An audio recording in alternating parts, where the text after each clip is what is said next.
हमारा टॉपिक चल रहा था unit number 5 exercise 5.2। Last videos में हमने क्वेश्चन नंबर 4 तक सॉल्व कर लिया था। अगर आप किसी भी एक्सरसाइज का सॉल्यूशन देखना चाहते हैं तो नीचे बने मैथस्टर जैन के आइकॉन पर क्लिक करें और वहाँ से आपको प्लेलिस्ट पर जाना है और प्लेलिस्ट ओपन करके आपको यहाँ पर हर एक्सरसाइज का इजी सॉल्यूशन नज़र आएगा। आप यहाँ से कोई भी वीडियो और कोई भी लेक्चर देख सकते हैं।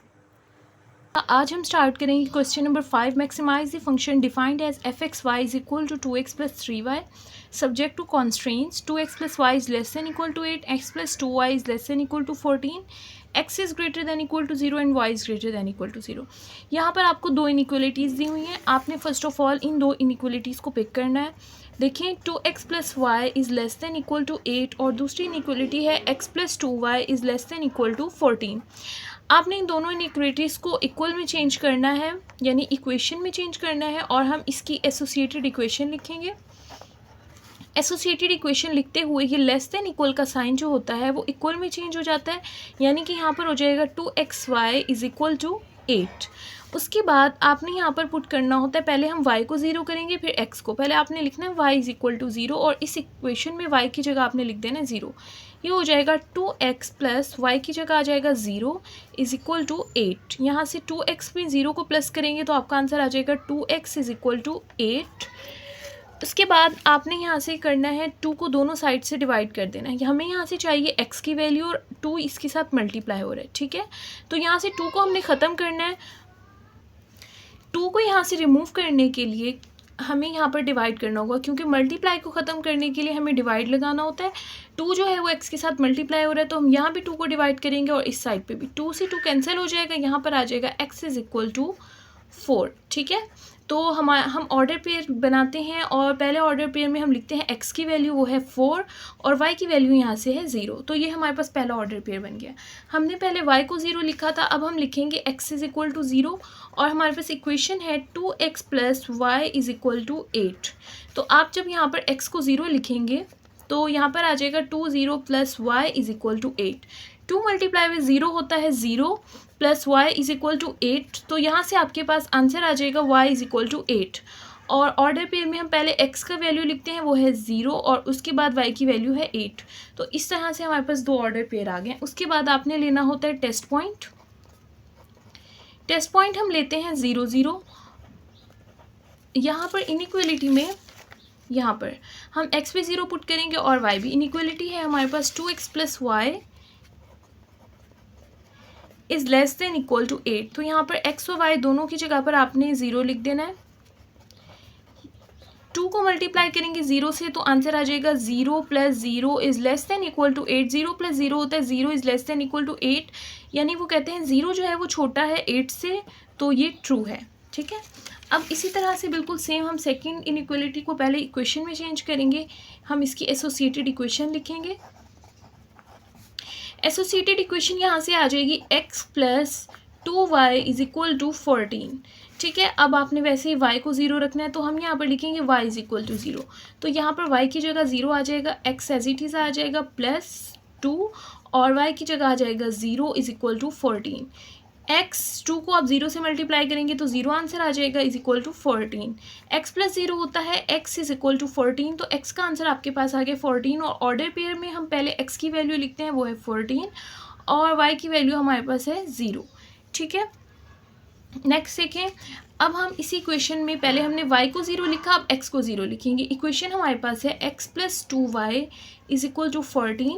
यहाँ पर हम अब x को 0 करेंगे तो यहाँ पर आपने x को 0 पुट कर देना। x की जगह आ जाएगा 0 plus 2y is equal to 14, ठीक है। 0 प्लस 2y हो जाएगा 2y इज इक्वल टू 14। आपको यहाँ से चाहिए y की वैल्यू, 2 इसके साथ मल्टीप्लाई हो रहा है तो मल्टीप्लाई को ख़त्म करने के लिए हम डिवाइड लगाते हैं। और जब आप यहाँ पर 2 डिवाइड करेंगे तो दोनों साइड पे करना पड़ेगा, उस साइड से भी करेंगे। 2 से 2 कैंसिल हो जाएगा, y is equal to 2 1 2 2 7 14। y का आंसर आ गया 7। ऑर्डर पेयर में हम पहले x की वैल्यू लिखते हैं वो है 0 और y की वैल्यू है 7। अब इसका टेस्ट पॉइंट लेते हैं और टेस्ट पॉइंट हम लेते हैं 0 0। इसकी इनइक्वलिटी की हमारे पास जो एक्सप्रेशन है वो है x plus 2y is less than equal to 14। ये हम लिखेंगे x plus 2y is less than equal to 14। आपने यहाँ पर x और y दोनों की जगह पर 0 पुट कर देना। x 0 आ जाएगा प्लस 2 y की जगह पर 0 आ जाएगा is less than equal to 14। 0 2 को 0 से मल्टीप्लाई करेंगे हो जाएगा 0 is less than equal to 14। 0 plus 0 होता है 0 is less than equal to 14। वो कहते हैं 0 जो है वो छोटा है 14 से, तो ये ट्रू है। 0 जो होता है वो हमेशा छोटा ही होता है 14 से। तो इस तरह से हमने दोनों इक्वेशंस फाइंड कर लिए। अब हम इनका ग्राफ बनाएंगे। यहाँ पर हमने ग्राफ बना लिया। सेंटर में 0 होता है और ये वाला एक्सिस होता है x एक्सिस और ये होता है y एक्सिस, ठीक है। अब हमने यहाँ पर इनकी नंबरिंग करनी है। यहाँ पर हम कुछ लाइंस बनाते हैं जो 1 2 को शो करेंगी। इस साइड पर पॉजिटिव के डिजिट होते हैं, +1 +2 3 4 5 6 7 8 9 10 11 12 13 14 15 16 17 18 19 20 अप टू सो ऑन। इसी तरह से इस साइड पर माइनस के डिजिट होंगे, -1 -2 -3 -4 -5 -6 -7 and up to so on. और इस साइड पे इसी तरह से प्लस के डिजिट होंगे y के, 1 2 3 4 5 and up to so on, ठीक है। और यहाँ पर नीचे जो होता है y के नेगेटिव डिजिट होते हैं, -1 -2 -3 and up to so on. इस तरह से आपने लाइंस लगा देनी है। अब हम देखते हैं हमारे पास पहली क्वेश्चन जो थी, ये हमारे पास थी पहली इनइक्वलिटी जो हमने ली थी और उसका पहला ऑर्डर पेयर हमारे पास बना था 4, यानी कि x की वैल्यू 4 और y की 0। तो हम x एक्सिस पर 4 को मार्क करेंगे। देखिए ये x एक्सिस है ये वाला, और हमने पॉजिटिव 4 लेना है तो वो इस साइड पर होता है 1 2 3 4। तो 4 हमारे पास यहाँ पर आ जाएगा और y आपको पता है यहाँ पर 0 होता है। तो ये वाला जो पॉइंट है ये 4 0 को डिनोट कर रहा है। उसके बाद दूसरा ऑर्डर पेयर है 0 एंड 8, यानी कि x 0 है और y एक्सिस पर हमने देखना है 8। y की वैल्यू पॉजिटिव है तो ऊपर पॉजिटिव होती है, हम 8 देखेंगे 1 2 3 4 5 6 7 एंड 8। ये पॉइंट होगा 8 का। यहाँ पर जो होता है x 0 होता है और y की वैल्यू होगी 8। तो ये हमारे पास दो पॉइंट्स आ गए, इनको ज्वाइन करके लाइन बना लेंगे। तो देखिए इस तरह से लाइन बन गई। अब हम बनाएंगे सेकेंड इक्वेशन के लिए लाइन। सेकेंड इक्वेशन हमारे पास ये थी और हमने इसको यहाँ पर लिखा था। यहाँ पर पहला ऑर्डर पेयर हमारे पास आया था 14 एंड 0, यानी x एक्सिस पर आपने लेना है 14 और 14 प्लस का है तो इसको राइट साइड पर लेंगे। 14 लाइंस काउंट करते हैं। देखिए यहाँ पर है 0 1 2 3 4 5 6 7 8 9 10 11 12 13 एंड 14। तो यहाँ पर 14 है और x पहले लिखते हैं 14 और y यहाँ पर 0 होगा, ठीक है। तो ये पहला पॉइंट बन गया। दूसरा ऑर्डर पेयर है हमारे पास 0 एंड 7, यानी y की वैल्यू 7 है और x 0 है। y की वैल्यू क्योंकि +7 है तो इसको ऊपर वाली साइड पर देखेंगे y एक्सिस पर 1 2 3 4 5 6 एंड 7। तो यहाँ पर ये पॉइंट आ जाएगा, ये पॉइंट है 0 एंड 7। y की वैल्यू 7 है और x की वैल्यू 0 है। तो इन दोनों पॉइंट्स को ज्वाइन करके लाइन बनाएंगे। इस तरह से हमारे पास ये सेकेंड इक्वेशन की लाइन बन गई है। यहाँ पर इक्वेशंस के हम नाम मेंशन कर देंगे। ये वाली जो हमारे पास फर्स्ट इक्वेशन थी ये थी 2x + y = 8 और दूसरी लाइन की हमारे पास इक्वेशन थी x + 2y = 14, ठीक है। तो अब देखिए अब हमने इनकी शेडिंग करनी है। यहाँ पर दोनों इक्वेशंस के आंसर हमारे पास ट्रू आए थे, तो इसका मतलब है हम इनको 0 की तरफ शेड करेंगे। 0 यहाँ पर है और इनको 0 की तरफ शेड करना है। तो सबसे पहले हम पहली लाइन को शेड करते हैं। देखें पहली लाइन हमारे पास ये वाली बनी थी तो इसको हम शेड करते हैं। इसको हम 0 की तरफ शेड कर रहे हैं। 0 नीचे की तरफ है तो इसको हम नीचे की तरफ शेड कर रहे हैं, ठीक है।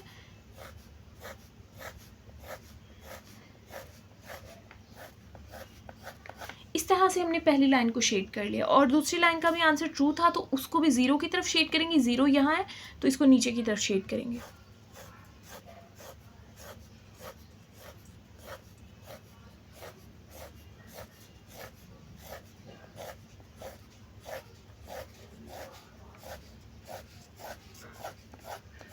तो इस तरह से हमने शेडिंग कर ली है।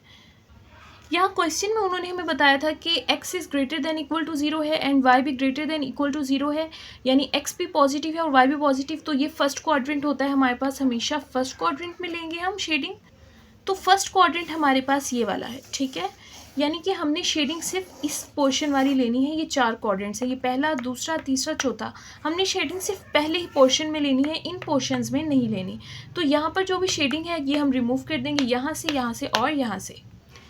सब क्वाड्रेंट्स में से हमने शेडिंग रेज कर दी है। जस्ट हमारे पास फर्स्ट क्वाड्रेंट की शेडिंग बची है और अब आपने देखना है कि इन दोनों में से कॉमन एरिया कौन सा है।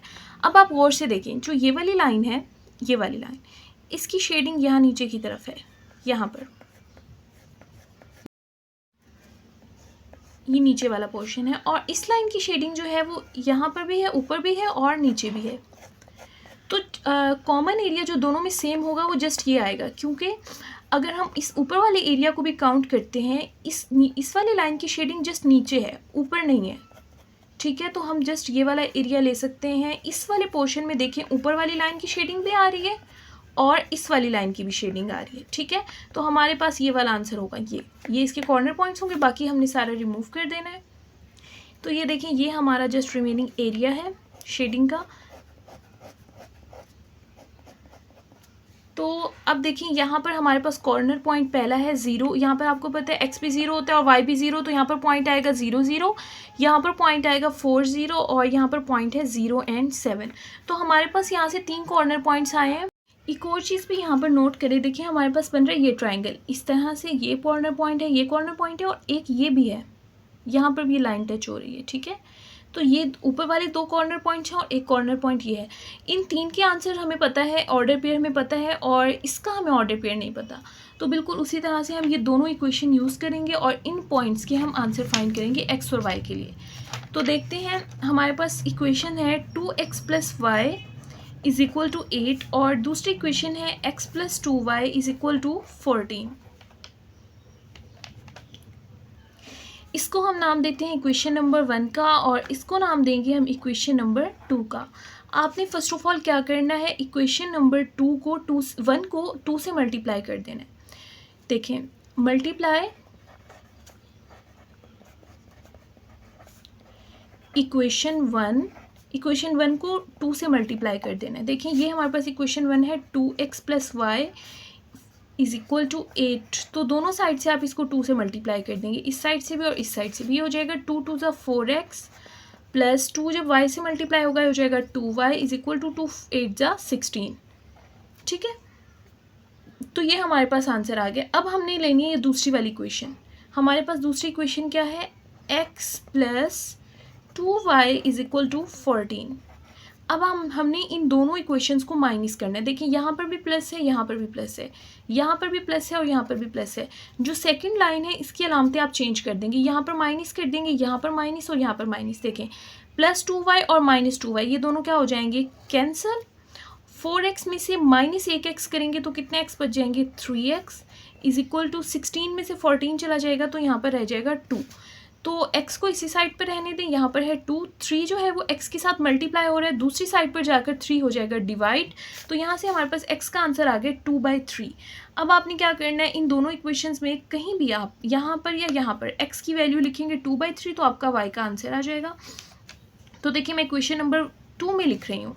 इक्वेशन नंबर 2 हमारे पास है x + 2y = 14। यहाँ पर x की जगह हम लिख देते हैं 2/3 + 2y = 14, ठीक है। तो अब आपने क्या करना है, देखें ये 2/3 इस साइड पर प्लस हो रहा है, इस 2/3 को उस साइड पर कर देंगे तो ये माइनस हो जाएगा, यहाँ पर रह जाएगा 2y = इस साइड पर है 14 और ये 2/3 उस साइड पर जाकर माइनस हो जाएगा, ये हो जाएगा -2/3। अब आपने इन दोनों का एलसीएम लेना है, यहाँ पर कोई टर्म नहीं है तो हम यहाँ पर 1 लिख देते हैं। देखिए अब इनका एलसीएम लेते हैं, 3 और 1 का जब एलसीएम लेंगे तो आपका आंसर आ जाएगा 3। तो हमारे पास यहाँ से आंसर आ गया एलसीएम का 3। ये देखें, ये हमने इसके एलसीएम का आंसर लिखा और इस साइड पर था 2y।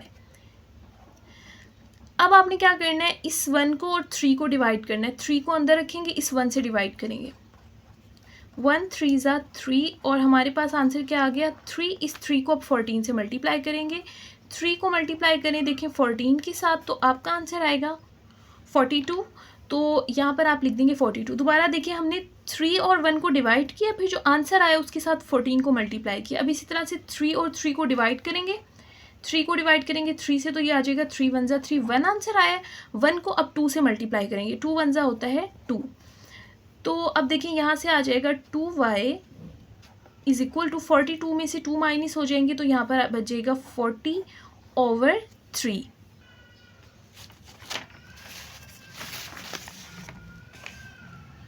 तो इसको हम यहाँ पर लिख देंगे, ये है 2/3 एंड 20/3। तो ये हमारे पास इसका आंसर आया है।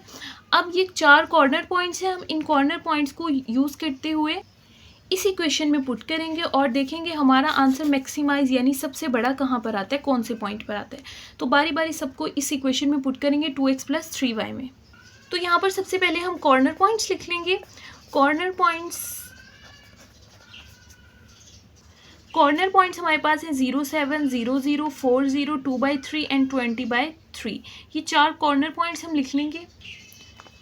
फर्स्ट कॉर्नर पॉइंट हम लिखेंगे 0, 0, उसके बाद हम लिखेंगे 4 एंड 0, और उसके बाद हम लिखेंगे 2/3 एंड 20/3, और उसके बाद लिखेंगे 0 एंड 7। ठीक है, तो ये हमने कॉर्नर पॉइंट्स लिख दिए। और हमारे पास जो इक्वेशन थी f(x, y) की वो ये थी कि f(x, y) इक्वल था 2x + 3y के। अब आपने x की जगह फर्स्ट वैल्यू लिखनी है और y की जगह सेकंड। यहाँ पर है 2 और x की जगह आ जाएगा 0 + 3, और यहाँ पर y की जगह भी आ जाएगा 0। 2 को मल्टीप्लाई करेंगे 0 से 0, 3 को मल्टीप्लाई करेंगे 0 से 0, एंड 0 + 0 होता है 0। उसके बाद है 2x + 3y। यहाँ पर x की जगह हम पुट करेंगे 4 और y की जगह 0। 2x की जगह आ जाएगा 4 + 3 और y की जगह आ जाएगा 0। 2 4 जा होता है 8 और 3 0 होता है 0, तो यहाँ से आंसर आ जाएगा हमारे पास 8।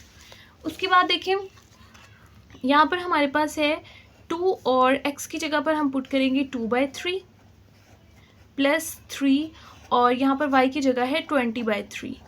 तो देखिए यहाँ 3 जो है वो 3 से कैंसिल हो जाएगा, और यहाँ पर आ जाएगा 2 2 ज़ा 4/3 + 20। अब आपने यहाँ से इनका एलसीएम लेना है। एलसीएम देखिए यहाँ से आ जाएगा, यहाँ पर हम खुद से 1 लिख देते हैं, एलसीएम 3 आ जाएगा। अब आपने क्या करना है, 3 को डिवाइड, इस 3 को इस 3 से डिवाइड करना है। 3 1 ज़ा क्या आ जाएगा 3, आंसर क्या आ गया 1। 1 को आप 4 से मल्टीप्लाई करेंगे तो आंसर आ जाएगा 4। 4 1 ज़ा 4। अब 3 और 1 को डिवाइड करेंगे, 1 3 ज़ा होता है 3। आपका आंसर यहाँ से क्या आ गया 3। 3 को आप 20 से मल्टीप्लाई करेंगे, 3 20 ज़ा होता है 60, तो आपका आंसर आ गया 64। 60 को 4 में प्लस करेंगे 64/3। तो यहाँ से हमारे पास आंसर आ गया 64/3। अब हम मालूम करेंगे 0/7 के लिए। 2 और x की जगह आ जाएगा 0 + 3 और y की जगह आ जाएगा 7।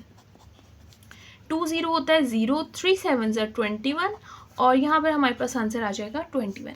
अब हमारे पास 4 आंसर आए हैं 0, 8, 64/3 एंड 21। तो इनमें से सबसे जो मैक्सिमाइज होगा वो कौन सा होगा। तो देखिए अब अगर आप 64 को 3 से डिवाइड करें ना कैलकुलेटर पे, अगर आप करके देखें तो आपका आंसर यहाँ से आएगा 21 पॉइंट समथिंग, यानी 21 से बड़ा आएगा। 21 पॉइंट आगे कुछ डिजिट्स होंगे। तो यहाँ पर है 8 और 21, तो 21 पॉइंट समथिंग जो होगा वो 64/3 का आंसर सबसे बड़ा होगा 0, 8 और 21 से। तो हम लिखेंगे हमारे पास मैक्सिमाइज जो है, मैक्सिमाइज कॉर्नर पॉइंट वो है 2/3 एंड 20/3। ये जो है 2/3 एंड 20/3 ये सबसे बड़ा आंसर देगा, 21 से भी बड़ा आंसर देगा। 64 को डिवाइड करें 3 से तो 21 पॉइंट समथिंग आता है जो 21 से बड़ा होता है। तो इसीलिए हम 24/3 को हम कहेंगे सबसे मैक्सिमम वैल्यू है, और हमारे पास पॉइंट होगा 2/3 एंड 20/3, ये हमारा आंसर होगा। क्वेश्चन नंबर 6 देखिए, minimum and maximum value of z is equal to 3x + y subject to constraints. और यहाँ पर आपको 2 इनइक्वलिटीज़ दी हुई हैं, बिल्कुल वैसे ही आप इन दोनों इनइक्वलिटीज़ के पहले आंसर फाइंड करेंगे, इनके ऑर्डर पेयर फाइंड करेंगे। तो सबसे पहले हम x को 0, y को 0 लिखते हैं, फिर x को 0 लिखते हैं, और इस इक्वेशन में भी इसी तरह से करेंगे। पहले हम लिखेंगे इसकी एसोसिएटेड इक्वेशन। एसोसिएटेड इक्वेशन यहाँ से आ जाएगी 3x + 5y, और ये जो ग्रेटर दैन इक्वल का साइन है ये बन जाएगा इक्वल इज इक्वल टू 15, और ये हो जाएगा, इसकी एसोसिएटेड इक्वेशन हो जाएगी x + 6y is equal to 9। ये जो ग्रेटर दैन इक्वल का साइन है 9 इक्वल में चेंज हो जाएगा। अब देखिए पहले हम इसको सॉल्व करते हैं। यहाँ पर हम लिखेंगे y इज इक्वल टू 0, तो यहाँ पर हो जाएगा 3x + 5, y की जगह आ जाएगा 0 इज इक्वल टू 15, और 3x एज इट इज़ आ जाएगा। 5 को आप 0 से मल्टीप्लाई करेंगे हो जाएगा 0 इज इक्वल टू 15। 3x में 0 को प्लस करेंगे तो आपका आंसर आ जाएगा 3x इज इक्वल टू 15। आपको यहाँ से चाहिए x की वैल्यू, और 3 जो है यहाँ पर मल्टीप्लाई हो रहा है। मल्टीप्लाई को ख़त्म करने के लिए हमें डिवाइड लगाना होता है, तो 3 से इस साइड पर भी डिवाइड कर देंगे, इस साइड से भी, ताकि ये 3 कैंसिल हो जाए और यहाँ पर x रह जाए। 3 1 ज़ा 3 एंड 3 5 ज़ा 15। आपका आंसर आ जाएगा x इज इक्वल टू 5। और जब ऑर्डर पेयर बनाते हैं तो पहले लिखते हैं x का आंसर वो है 5 और y की वैल्यू है 0। ठीक है, तो ये हमारा पहला ऑर्डर पेयर बन जाएगा। अब हम यहाँ पर हमने पहले लिखा था y इज इक्वल टू 0, अब फाइंड करेंगे x इज इक्वल टू 0 के लिए। हमारे पास इक्वेशन है 3x plus 5y is equal to 15, first equation हमारे पास थी। और अब हम इसमें लिखेंगे x इज इक्वल टू 0। जब आप यहाँ पर x की जगह 0 लिखेंगे तो ये हो जाएगा 30 plus 5y is equal to 15। 3 को 0 से मल्टीप्लाई करेंगे, हो जाएगा 0 plus 5y is equal to 15। 0 में आप प्लस करेंगे 5y तो आपका आंसर 5y आएगा इज इक्वल टू 15। y के साथ 5 मल्टीप्लाई हो रहा है, मल्टीप्लाई को ख़त्म करने के लिए हम डिवाइड करेंगे दोनों साइड से, ताकि 5 5 से कैंसिल हो जाए और यहाँ पर जस्ट y रह जाए। 5 1 ज़ा 5 एंड 5 3 ज़ा 15। y का आंसर आ गया 3। ऑर्डर पेयर में हम पहले लिखते हैं x की वैल्यू जो हमारे पास थी 0। ठीक है, x की वैल्यू हमने यहाँ से लिख दी 0 और y की वैल्यू हमारे पास है 3। तो इस तरह से हमारे पास दोनों ऑर्डर पेयर आ गए। पहले हमने y को 0 लिखा और फिर x को 0। अब हम क्या लिखेंगे टेस्ट पॉइंट में, x को भी 0 और y को भी 0। टेस्ट पॉइंट हम लेते हैं 0 0। और यहाँ से हमारे पास जो इनइक्वलिटी थी 3x plus 5y is greater than equal to 15, हम ये वाली लेंगे। तो देखिए यहाँ से हमारे पास है 3x plus 5y is greater than equal to 15। यहाँ पर x की जगह भी आपने 0 लिख देना है और y की जगह पर भी हम लिख देंगे 0 is greater than equal to 15। 3 को 0 से मल्टीप्लाई करेंगे हो जाएगा 0, 5 को 0 से मल्टीप्लाई करेंगे हो जाएगा 0, 0 को 0 में प्लस करेंगे हो जाएगा 0 is greater than equal to 15। ठीक है, तो उन्होंने कहा है कि 0 जो होता है वो बड़ा होता है 15 से, तो ये फॉल्स है क्योंकि 0 जो होता है वो छोटा होता है 15 से। अब इसी तरह से हम सेकंड इक्वेशन फाइंड करेंगे। सेकंड इक्वेशन में हम फर्स्ट ऑफ ऑल लिखेंगे y इज इक्वल टू 0। ये इक्वेशन हो जाएगी x प्लस 6 और y की जगह आ जाएगा 0 is equal to 9। x plus 6 को 0 से मल्टीप्लाई करेंगे हो जाएगा 0 is equal to 9। x plus 0 होता है x इज इक्वल टू 9। तो आपका आंसर आ गया x इज इक्वल टू 9। और ऑर्डर पेयर में हम पहले लिखते हैं x की वैल्यू वो है 9 और y की वैल्यू हमारे पास है 0। तो ये हमारा पहला ऑर्डर पेयर बन गया। अब इस इक्वेशन में हम x को 0 करेंगे। हमारे पास इक्वेशन थी x plus 6y is equal to 9। तो यहाँ पर अब हमने x को 0 लिखना है। x यहाँ पर आ जाएगा 0 plus 6y is equal to 9। यहाँ से आ जाएगा 0 को 6y में प्लस करेंगे तो आपका आंसर आ जाएगा 6y इज इक्वल टू 9। और आपको आंसर चाहिए था y का, तो 6 को यहाँ से रिमूव करना होगा। 6y से मल्टीप्लाई हो रहा है तो आप दोनों साइड से 6 को डिवाइड कर देंगे। 6 से 6 कैंसिल हो जाएगा। यहाँ पर आ जाएगा y इज इक्वल टू 3 3 ज़ा 9 एंड 3 2 ज़ा 6। आपके पास आंसर आ जाएगा 3/2। तो हमारे पास ऑर्डर पेयर में हम पहले लिखते हैं x की वैल्यू वो थी 0 और y की वैल्यू है 3/2। तो ये हमारे पास दो ऑर्डर पेयर आ गए हैं। पहले हमने y को 0 लिखा, फिर x को 0 लिखा। अब हम x और y दोनों 0 लिखेंगे टेस्ट पॉइंट में। टेस्ट पॉइंट हम लेंगे 0 0 और यहाँ पर जो हमारे पास सेकेंड इनइक्वलिटी थी इसमें पुट करेंगे x plus 6y is greater than equal to 9। यहाँ पर x भी 0 हो जाएगा और y भी क्या हो जाएगा 0 is greater than equal to 9। 0 plus 0 is greater than equal to 9। 0 plus 0 0 हो जाएगा ग्रेटर देन इक्वल टू 9। वो कहते हैं 0 जो है वो बड़ा है 9 से, तो ये फॉल्स है क्योंकि 0 जो होता है वो छोटा होता है, 9 से बड़ा नहीं होता। अब इसके लिए हम ग्राफ बनाएंगे। देखिए सेंटर में आपको पता है 0 होता है और ये एक्सिस होता है x एक्सिस का और ये ऊपर वाला एक्सिस होता है y एक्सिस का। यहाँ पर x की वैल्यू पॉजिटिव होती है राइट साइड पे 1 2 3 4 and up to so on. इस तरह से हम यहाँ पर लाइंस लगाएंगे, सारे नंबर्स होंगे।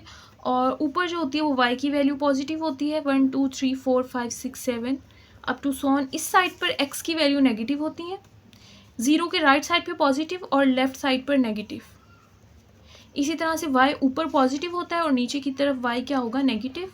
तो यहाँ पर इस तरह से हम पॉइंट्स बना लेंगे। अब देखिए हम देखते हैं पहली क्वेश्चन में हमारा पहला ऑर्डर पेयर था 5 एंड 0, यानी x एक्सिस पर आपने लेना है 5। यहाँ से देखिए यहाँ पर है 0 और हमने लेना है 5 1 2 3 4 एंड 5, तो 5 ये होगा।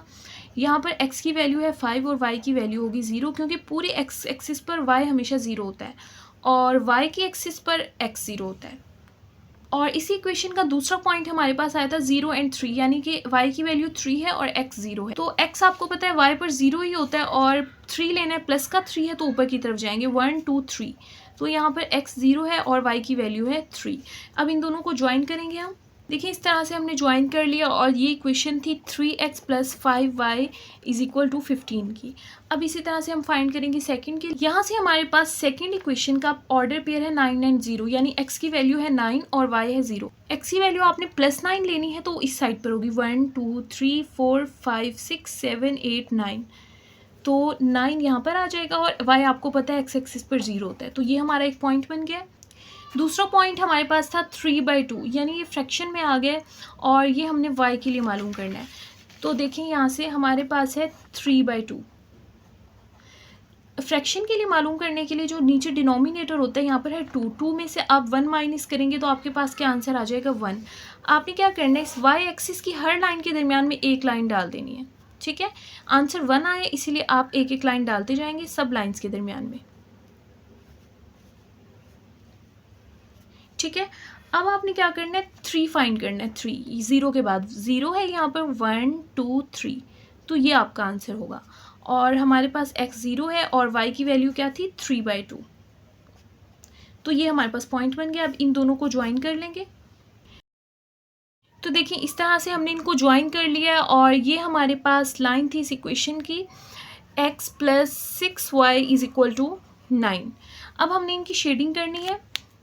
शेडिंग करने से आप पहले देखें इन दोनों के आंसर फॉल्स थे। जब आंसर फॉल्स होता है तो हम 0 की तरफ शेड नहीं करते बल्कि 0 से दूसरी तरफ शेड करते हैं। अगर 0 नीचे है तो आप इसको ऊपर की तरफ शेड करेंगे। देखते हैं, ये हमारे पास फर्स्ट इक्वेशन की लाइन थी, पहले इसको शेड करेंगे। इसका आंसर फॉल्स है, 0 नीचे है तो हम इसको ऊपर की तरफ शेड करेंगे।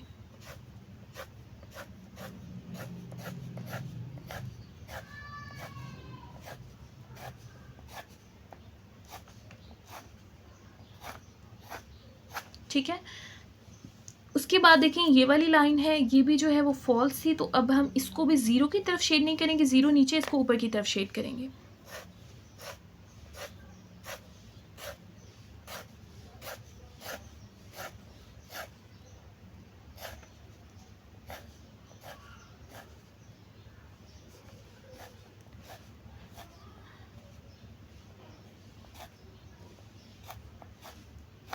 ठीक है, ये हमारी लाइन थी, इसको हमने ऊपर की तरफ इस तरह से शेड कर दिया। यहाँ पर क्वेश्चन में देखिए, यहाँ पर उन्होंने कहा था x is greater than equal to 0 है और y भी ग्रेटर देन इक्वल टू 0 है। और मैंने आपको बताया था जब x भी 0 से बड़ा हो और y भी 0 से बड़ा हो तो हमें शेडिंग इन 4 पार्ट्स में से सिर्फ फर्स्ट क्वाड्रेंट में करनी होती है, पहले पार्ट में। बाकी जो सारी शेडिंग्स है वो हमें रिमूव कर देनी है।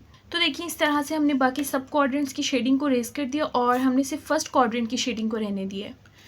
अब आप गौर से देखें, हमने जो नीचे वाली लाइन की शेडिंग की थी वो इस तरह से ऊपर की तरफ की थी, इस तरह से, ठीक है। ये यहाँ से इस तरह ऊपर जा रही है अगर पहले क्वाड्रेंट की बात करें, बाकी तो हमने नहीं लेने। और दूसरी लाइन की शेडिंग इस तरह ऊपर जा रही थी। अब आप देखें ये वाला जो पोर्शन है नीचे वाला, ये हम नहीं ले सकते क्योंकि जो ऊपर वाली लाइन की शेडिंग है वो ऊपर की तरफ जा रही है, नीचे नहीं आ रही। नीचे जो सिर्फ वो एक लाइन की शेडिंग है, तो ये वाला पोर्शन हम रिमूव कर देंगे। ये वाला हिस्सा हमने इसलिए रिमूव कर दिया, यहाँ पर सिर्फ इस लाइन की शेडिंग थी और ऊपर वाली लाइन की शेडिंग नहीं थी। हमने जस्ट वो वाला एरिया लेना होता है जहाँ पर दोनों लाइंस की शेडिंग मिल रही हो। अब अगर आप इस नीचे वाले एरिया की बात करें, यहाँ पर भी सिर्फ इस नीचे वाली लाइन की शेडिंग है, इस ऊपर वाली लाइन की शेडिंग ऊपर जा रही है, नीचे नहीं आ रही, तो ये वाला हिस्सा भी हम रिमूव कर देंगे। अब हमारे पास शेडिंग जस्ट ये ऊपर वाला हिस्सा रह गया, ठीक है। अब अगर हम इनके पॉइंट्स को देखें, हमारे पास कौन सा पॉइंट बन रहा है, यहाँ पर है शेडिंग, यहाँ पर है शेडिंग और ये दो लाइंस मिल रही हैं, ये भी एक पॉइंट बन रहे हैं, ठीक है। तो ये 3 पॉइंट्स हैं जहाँ से शेडिंग हमें नज़र आ रही है।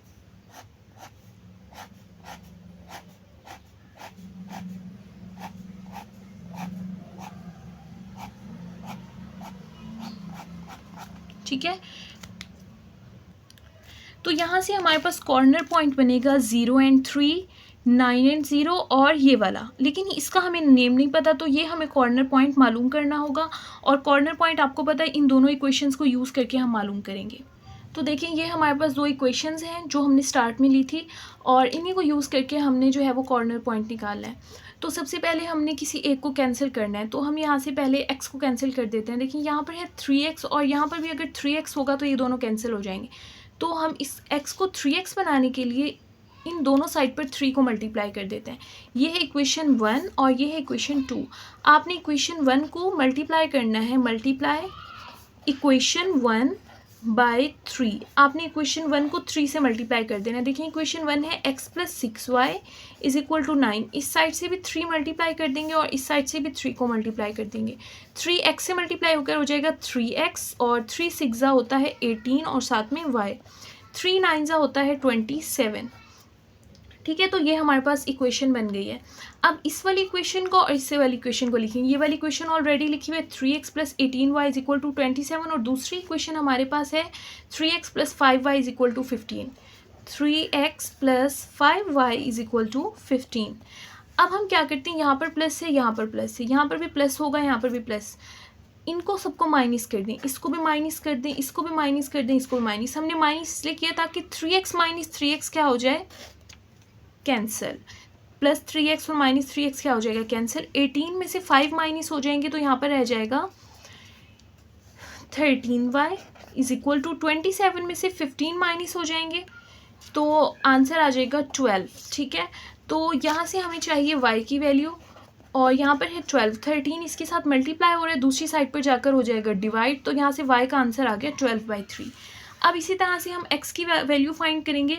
तो यहाँ पर जो है ना, हम x की वैल्यू y की वैल्यू लिख देते हैं इस इक्वेशन में। हमारे पास इक्वेशन है x plus 6y is equal to 9। यहाँ पर आप y लिख दें। y हमारे पास क्या है 6, y की वैल्यू है 12/13 is equal to 9। x is equal to 6 को आप 12 से मल्टीप्लाई करें, 6 12 होता है 72/13 आंसर आ जाएगा इज इक्वल टू 9। देखिए 72/13 इस साइड पर प्लस हो रहा है, दूसरी साइड पर जाकर हो जाएगा माइनस, तो इसको कर देंगे 9 माइनस 72/13। अब आपने यहाँ से इनका एलसीएम लेना है, एलसीएम आ जाएगा 13 और यहाँ पर कुछ नहीं है तो हम 1 लिखेंगे। अब आपने क्या करना है, 1 और 13 को डिवाइड करना है। देखिए 13 को अंदर रखेंगे, 1 से डिवाइड करेंगे, 1 13 सा होता है 13, तो हमारे पास आंसर क्या गया 13। अब इस 13 को 9 से मल्टीप्लाई करें। 13 को आप जब 9 से मल्टीप्लाई करेंगे तो आपके पास आंसर आ जाएगा 117। उसके बाद अब 13 को 13 से डिवाइड करें तो हमारे पास आंसर आ जाएगा 1। इस 1 को 72 से मल्टीप्लाई करेंगे, 72 1 होता है 72। 117 में से आपने 72 को माइनस करना है तो आपके पास आंसर आ जाएगा 45 ओवर में है 13।